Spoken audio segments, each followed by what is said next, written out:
La situation sécuritaire qui prévaut dans les provinces du Nord Kivu et de l'Ituri sous état de siège. Seul point abordé à l'ordre du jour. On fait le point avec le ministre de la Défense nationale et ancien combattant Gilbert Kabanda Kourenga. Le président de la République, chef de l'État et commandant suprême des forces armées de la République démocratique du Congo et de la police nationale congolaise, a tenu ce jeudi 3 février 2022 une réunion du Conseil supérieur de la défense dans la salle de réunion de la Cité de l'Union africaine. Un seul point était à l'ordre du jour: la situation sécuritaire du pays, spécialement dans la partie est du territoire national, sous état de siège, notamment en Ituri et au Nord Kivu. Il a particulièrement été question de l'évaluation des opérations conjointes FARDC UPDF, c'est-à-dire l'armée ougandaise, des opérations conjointes FARDC MONUSCO et des opérations FARDC tout court, de la situation sécuritaire qui prévaut dans le moyen et haut plateau Ouvira, Fizi, au sud Kivu, de la situation préoccupante dans le Haut-Katanga, avec la résurgence des Bakata-Katanga à Mitwaba, de la situation des groupes armés dans le Tanganyika, et enfin du banditisme et de la criminalité dans les zones urbaines. Je vous remercie. L'ambassadeur de l'ordre souverain de Malte a été reçu également par le chef de l'État. Il est venu plaider pour la réhabilitation de l'avenue Bolengue, et dans une autre audience, en prélude du sommet du mécanisme régional de suivi de l'accord cadre d'Addis Abeba, prévu le 24 février prochain à Kinshasa, le président de la République s'est entretenu avec l'envoyé spécial du secrétaire général des Nations Unies pour la région du Grand Lac, Ongzia, sur les préparatifs de ces assises. Reportage Pierre Kibambeso Moïsa. Il se tiendra le 24 février prochain en RDC un sommet du mécanisme régional de suivi de l'accord cadre d'Addis Abeba. L'envoyé spécial du secrétaire général des Nations Unies dans le Grand Lac Wangzia, qu'accompagnait la représentante spéciale du secrétaire général en RDC Bintou Keïta, ont échangé avec le président de la République Félix Antoine Tshisekedi Tshilombo sur le préparatif de cette rencontre. D'entrée de jeu, l'envoyé spécial du secrétaire général Antonio Guterres a tenu à présenter les condoléances au chef de l'État suite au drame survenu au marché de Matadi Kibala le long de la route nationale numéro 1, causant la mort d'une vingtaine de femmes vendeuses. J'ai tenu à exprimer au président de la République nos condoléances attristées et nos sentiments de sympathie suite à ces accidents.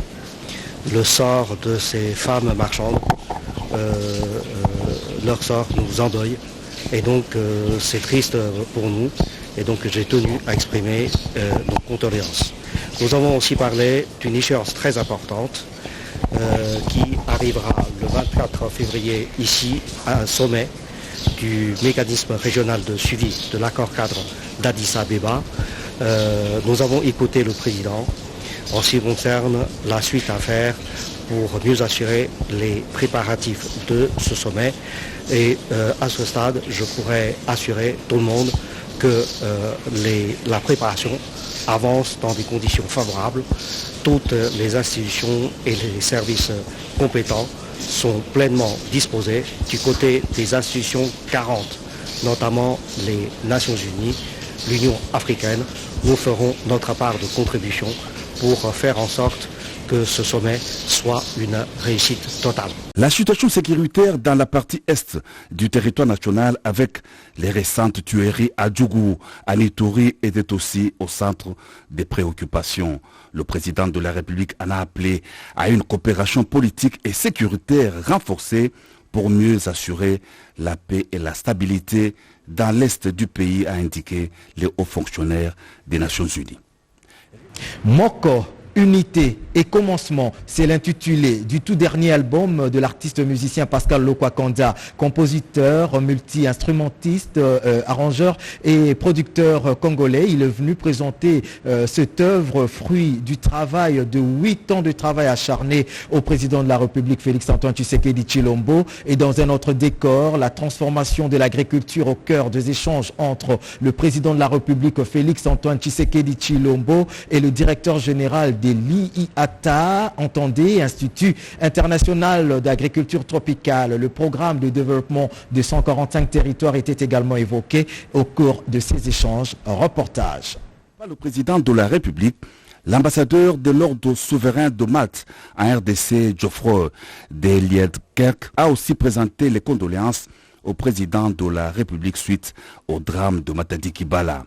Il a par ailleurs fait le plaidoyer pour la réhabilitation de l'avenue Bolengue à Massina, conduisant vers l'hôpital Roi-Baudouin qui vient d'être modernisé après des grands travaux de rénovation. J'ai présenté en tout cas tout mon soutien au président de la République suite aux catastrophes qu'il y a eu hier à Matadi Kibala et aussi au massacre qu'il y a eu en Ituri.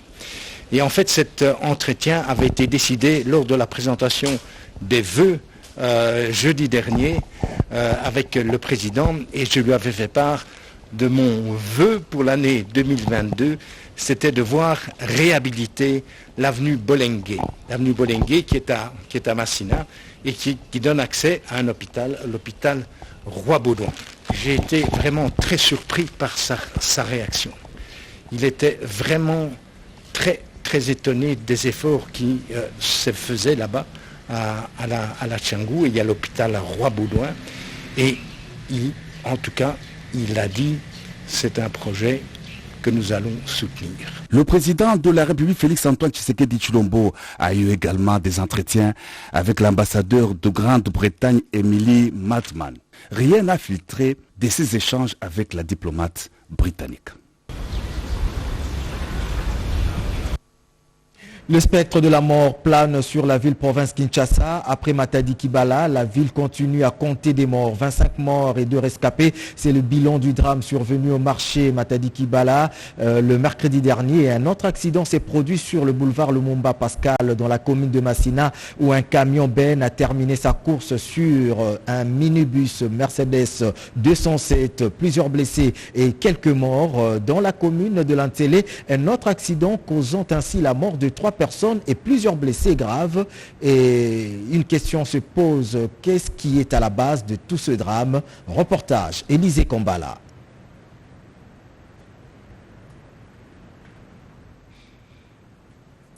En l'espace de 48 heures, sur les routes et différents sites, aussi bien à Kinshasa, la capitale, qu'en province. En plus de l'accident dû à la coupure du câble électrique de haute tension qui a causé la mort à 26 personnes et quelques blessés au marché Matadi Kibala dans la commune de Mongafula. Un autre accident de circulation a eu lieu sur le boulevard Lumumba Pascal dans la commune de Massina. Ici, un camion Ben a terminé sa course sur le bus Mercedes 207 en stationnement, causant ainsi des morts et plusieurs blessés. Les gens sur le long de la chaussée n'ont pas été épargnés. Scellé au niveau du centre sportif Mikala, dit terrain FIFA. Une voiture Noah quitte brusquement sa bande et percute une voiture Toyota IST en sens inverse. Et cette course a ramassé un autre bus Mercedes 207, bilan 3 décès et quelques blessés graves. Sur la nationale numéro 1, à la hauteur de la cité de Kimpese au Congo central, l'excès de vitesse a emporté une remorque qui a broyé une voiture avec quelques personnes à bord. Ici également, on a enregistré des cas de décès ainsi que des blessés graves. Pourquoi tous ces drames à répétition? Personne ne peut y répondre convenablement, sinon les responsabilités sont partagées en pareilles circonstances. À en croire certains témoignages témoignage. Certes, l'accident est imprévisible, mais les moyens de secours rapides n'ont pas suivi pour sauver des vies humaines. Et le gouverneur de la ville-province Kinshasa, Chantini Ngobila, n'est pas en reste. Il n'est pas resté différent suite au drame qui s'est produit à Matadi-Kibala. Il a dépêché la ministre provinciale de la Santé, Lisa Nemalemba, est allée au chevet de rescapés pour la prise en charge. C'était au centre hospitalier Moncolé. Regardez. Propre à un film d'horreur à Matadi-Kibala qui laisse toute la ville de Kinshasa en émoi. Parmi les autorités qui se sont déplacées pour s'en rendre compte, les premiers citoyens de la République, mais aussi les autorités provinciales de Kinshasa, bouleversées par ces drames causés par les sectionnements d'un câble de la ligne haute tension. Le gouvernement agit en urgence pour prendre en charge les victimes et au niveau provincial, la ministre de la Santé de Kinshasa, Lisa Nemalemba, est allée au chevet des rescapés, en instruisant aux médecins-chefs des zones de santé de suivre pas à pas l'évolution de la prise en charge et faire rapport. Au nom de l'exécutif provincial, certains blessés ont été transférés au centre hospitalier Moncolé. Les corps des victimes, pour une meilleure conservation, ont été ramenés à la morgue centrale et la ministre provinciale Lisa Nemalemba est restée sur place jusqu'à l'acheminement du dernier. Dans la province de l'Ituri, pour parler de la présentation de rebelles par le gouverneur militaire Johnny Luboya Kanchama, qui se félicite du travail abattu. Pour lui, le temps de la paix est arrivé. Suivez. Je tiens d'abord à féliciter le travail de nos forces armées. Vous voyez, comme je n'ai jamais cessé de le répéter, ici en Ituri, ce sont les Ituriens qui s'entretuent. Ceux de l'Ituri, ils achètent les armes pour leurs frères, ils tuent et leurs frères. Ils commencent d'abord par violer, tuer. Et quand ils ne peuvent pas y arriver seuls, voilà, il y a ces gens-là, il y a d'autres maïmaï qui quittent ailleurs pour venir les appuyer. Je crois que la population iturienne doit comprendre que le temps de la paix est arrivé. Peut-être quand vous voyez cette arme qui est là-bas, qui est un peu quand même, les gens ne savent pas, ne peuvent pas s'imaginer le degré d'attrition que cette arme peut causer.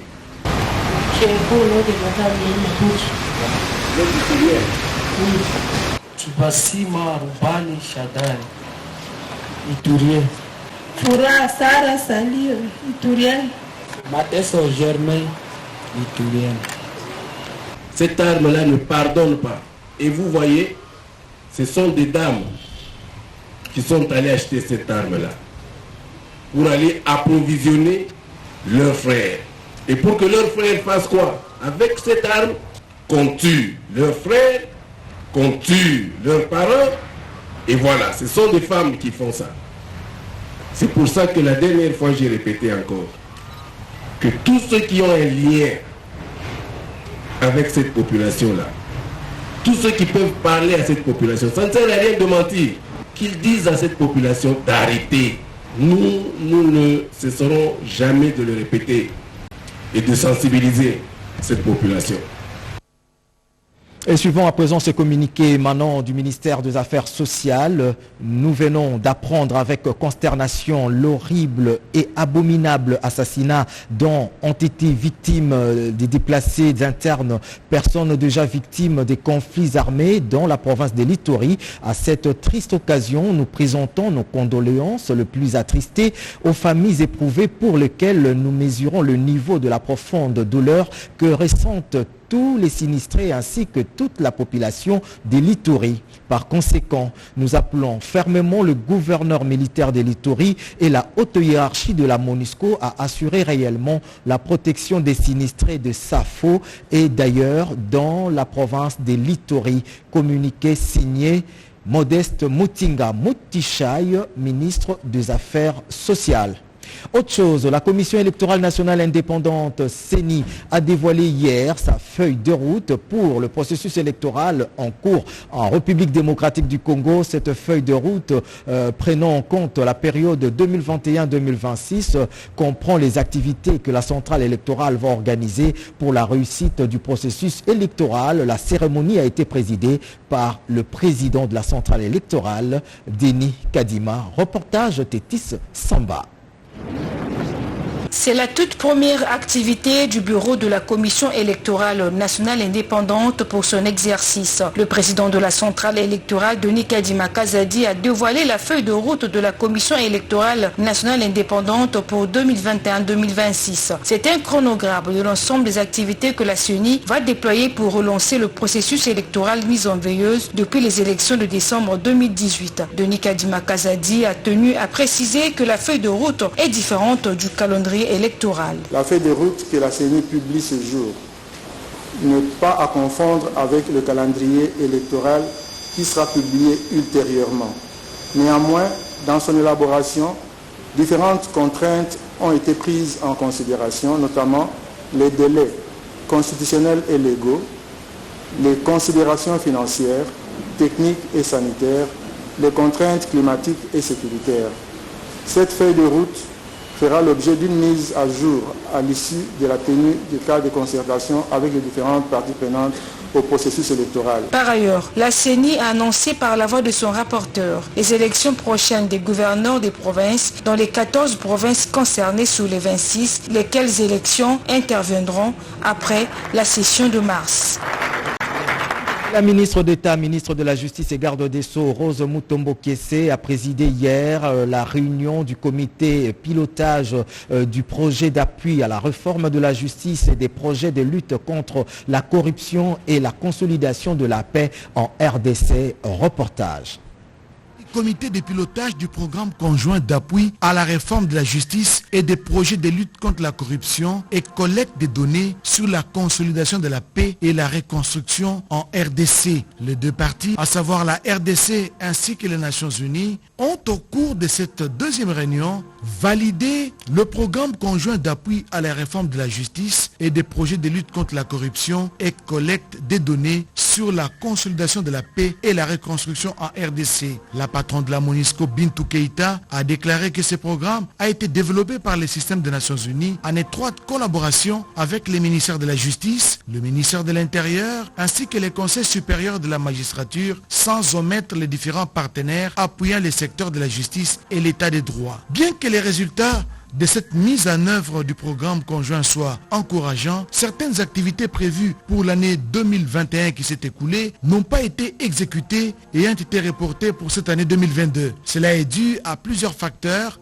dont les temps nécessaires pour le recrutement de l'équipe de gestion du programme et le contexte de crise sanitaire liée au Covid-19 qui a limité les mouvements et les rassemblements des personnes. Pour la ministre d'État, ministre de la Justice et garde des Sceaux, Rose Mutombo, lorsque l'engagement politique est associé à un appui technique, il y a moyen de faire triompher la justice. À noter que cette réunion a été organisée en présence des membres du Conseil supérieur de la magistrature, du CNRF, des APLC, OCEP et des partenaires dont le représentant du PNUD, de Suède et de la Belgique.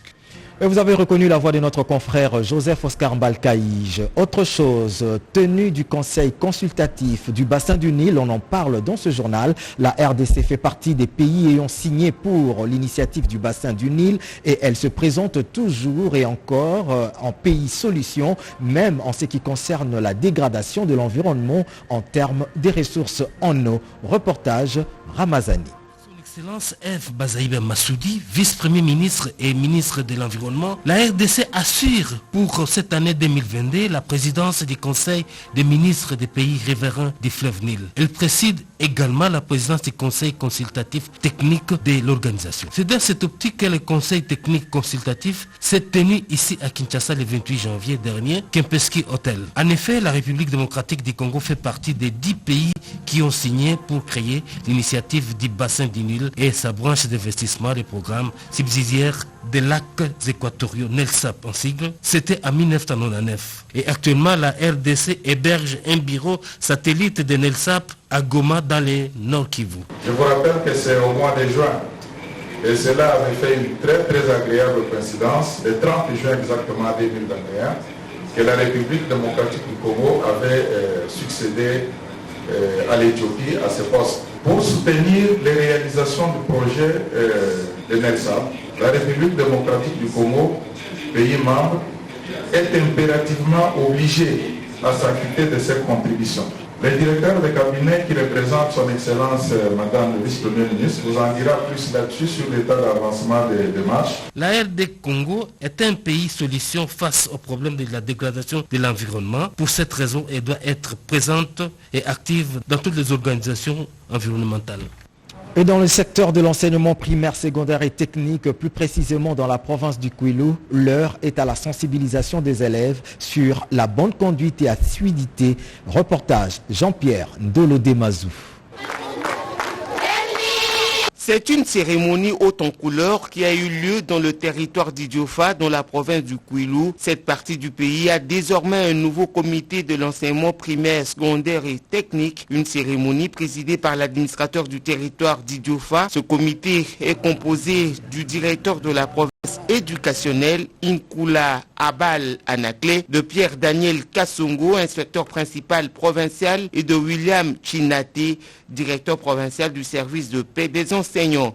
L'administrateur du territoire les a invités au nom du gouverneur de province à travailler dans la franche collaboration et dans l'unité pour accompagner le chef de l'État dans sa vision de sauver la jeunesse congolaise. Nous avons cette joie de savoir que nous avons une population au niveau de l'enseignement primaire, secondaire et technique qui a bien sûr compris notre message, celui de la lutte contre les antivaleurs pour que nous puissions changer ensemble dans cette voie qui va nous amener vers l'excellence.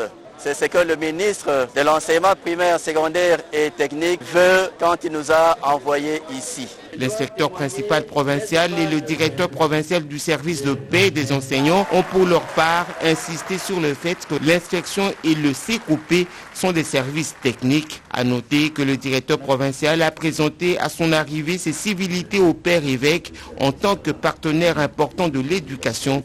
L'homme de Dieu l'a invité à vendre la bonne image de l'éducation de l'EPST Kwilu 3. Culture, parlons-en dans cette édition. Junior Tabou a remporté le trophée du meilleur artiste de rumba, de la rumba congolaise de la diaspora au festival d'images d'Afrique Award de Brazzaville grâce à son single Loto Yalove. Reportage Virginie Lofembe.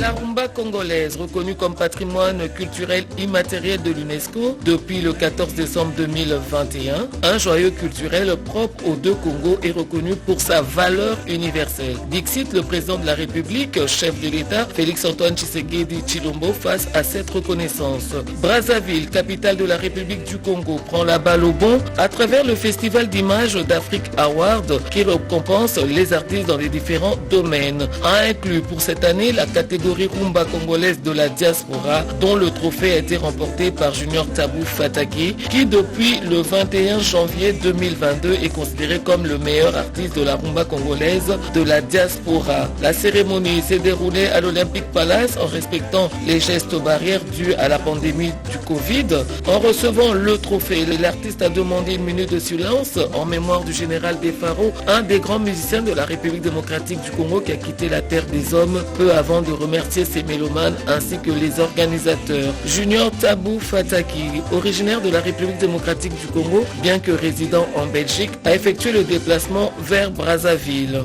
Ce trophée lui est décerné grâce à son single Loto Yalove en featuring avec Judith Moulopwe, lancé sur le marché du disque depuis le 14 février 2021.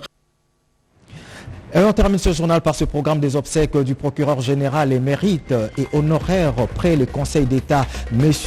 Mouchagaloussa Ntayondessa Ndi Joseph, vendredi 24 février 2022, 17h à 22h, veillée mortuaire dans la salle Kofi, 6 avenue Malembankoulou, numéro 3, quartier Sosimat, commune de la Gombe, référence clinique médecin de nuit. Et le samedi 5 février 2022 à 7h, mise en place terminée à la morgue de la clinique Ngalema, de 7h30 à 9h, recueillement et dépôt de gerbes de fleurs pour les membres de la famille, les amis et connaissances. À 9h10, mise en place terminée au Palais du Peuple. 9h40, arrivée des officiels. Et à 10h20, arrivée et exposition de la dépouille au Palais du Peuple. À 10h30, audience solennelle d'adieu. À 10h50, recueillement et dépôt de gerbes de fleurs officiels et famille restreinte. Et à 12h30, témoignage. 12h40, mots de remerciement de la famille. 13h30, levée du corps pour la morgue et fin de la cérémonie. Bain de consolation à 14h pour les officiels dans la salle des banquets du Palais du Peuple. Toujours à 14h, bain de consolation pour la famille, les amis et connaissances dans la salle Kofi. Et les dimanches 6 avril 2022 à 4h, levée du corps de la morgue pour l'aéroport de Ndjili. Et à 7h, départ de la dépouille mortelle pour son inhumation à Walungu dans la province du Sud Kivu, signé par le protocole. C'est par cette note que nous bouclons complètement ce journal. Mesdames et messieurs, merci de l'avoir suivi. À très vite. Au revoir.